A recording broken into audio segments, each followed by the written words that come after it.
funny that I still run into people all the time who don't know what paint is made of. And paint is essentially just pigment and a binder.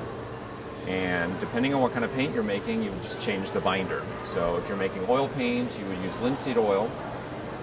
If you're making acrylic paint, you would use an acrylic emulsion. Then there are more traditional ways of making paint.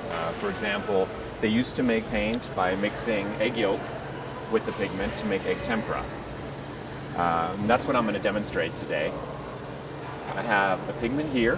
This is called Mayan Blue, so it's a really nice, all-natural indigo shade blue.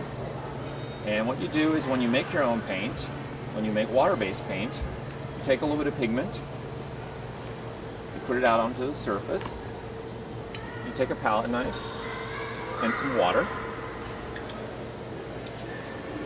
and you pour the water onto the pigment and just blend it together.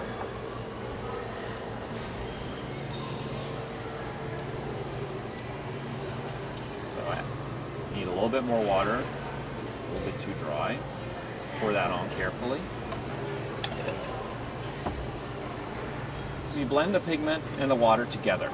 Now at this point it looks like it's already paint, but it's not, because what happens is if you were to take this and brush it out onto a canvas or onto a piece of paper, the water would just evaporate out and then you would just have pigment.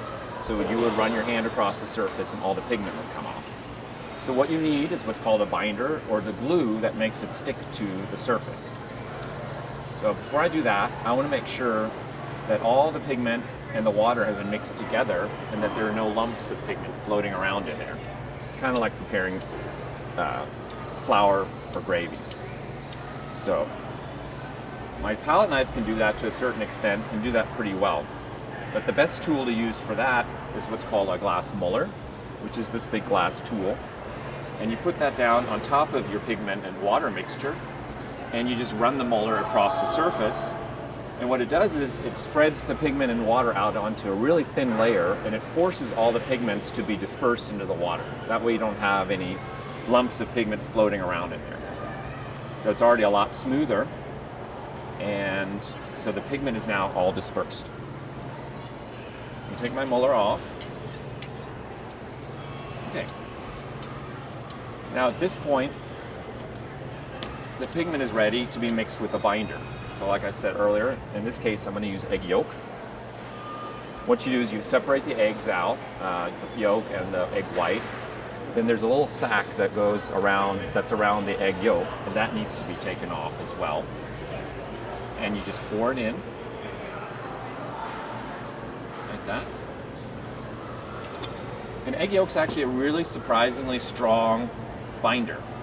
Like if you were left, some dishes in the sink with a fork stuck in some egg yolk, you'll come back a few hours later and find it stuck to the plate. And so in this capacity, the egg yolk works really well as a binder to bind the pigment to whatever surface you're painting onto.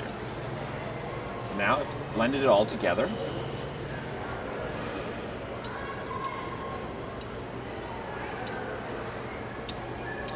And it's ready to go. So you just take your brush, dip it in some water, because it's a water-soluble paint, just to thin it out. Brush it out.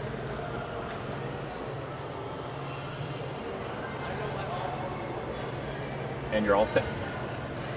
There's your homemade paint. So this is just one blue, and there's many blues. Historically, blues were made from semi-precious stones, such as lapis lazuli, azurite, but nowadays they're just chemically made. But if you come to the After Dark Blue event, I will be showing you how pigments such as lapis lazuli and azurite are made into blue paint, and you can actually play around with them and try them for yourself.